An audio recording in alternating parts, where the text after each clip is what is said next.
থেকে উঠে হাজব্যান্ডের জন্য পুষ্টিকর নাস্তা নিয়ে রেডি। হাজব্যান্ড তো দেখে মহা খুশি। হ্যালো ভিউয়ার্স, আসসালামু আলাইকুম। কেমন আছেন আপনারা সবাই?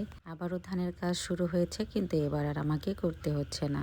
আদিয়ারি নিজেই ধান শুকিয়ে এবার বিক্রি করে শুধুমাত্র আমাদেরকে টাকা দেবে। আর এদিক দিয়ে হচ্ছে ছেলের বাবা চলে গেছে স্কুলে, আর আমি পরে মেয়েকে নিয়ে স্কুলে চলে গেলাম, যেহেতু পরীক্ষা চলতেছে। তো পরীক্ষায় যেহেতু সব গার্ডিয়ানরা গিয়েছে, তাই ওখানে আবার খাওয়া দাওয়ারও ব্যবস্থা করেছে। সব অভিভাবকদের একটা করে বিস্কিটের প্যাকেট দিচ্ছিল, সেটা নিয়ে তো আমরা অনেক খুশি। কোন কোন আপুরা আছেন বাচ্চাদের স্কুলে পরীক্ষা চলাকালীন সময়ে এরকম নাস্তা পানির আয়োজন পেয়েছেন? অবশ্যই কমেন্টসে জানাবেন। নাকি আমাদের স্কুলে এবার প্রথম।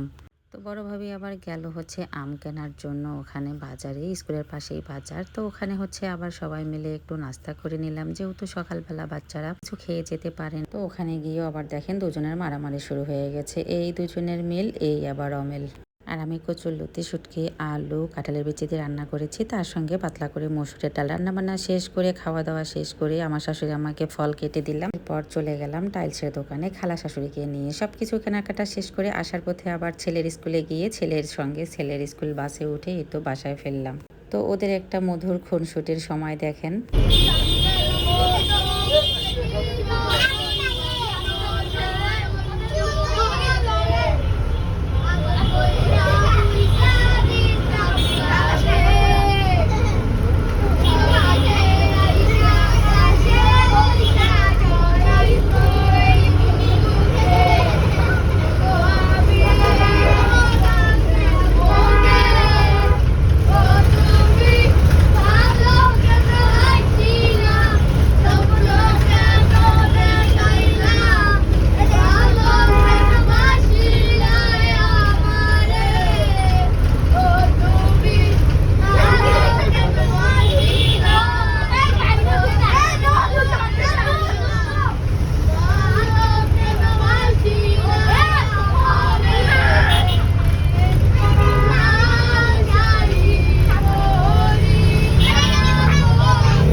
তো অনেক খুশি ভাইয়ের হচ্ছে স্কুল বাসে উঠতে পেরে। এখন জায়গায় জায়গায় সবাইকে এক এক করে নামিয়ে দিচ্ছিল, স্টুডেন্টদেরকে অনেক কেয়ারিং ভাবে। আজকে নিজেই বসে থেকে সব উপভোগ করলাম, অনেক ভালো লাগলো। আমরা আগেই চলে আসছি। তারপরে হচ্ছে এই তো ভ্যানওয়ালা চাচা আমাদের সব মালামাল গুছিয়ে নিয়ে আসছে।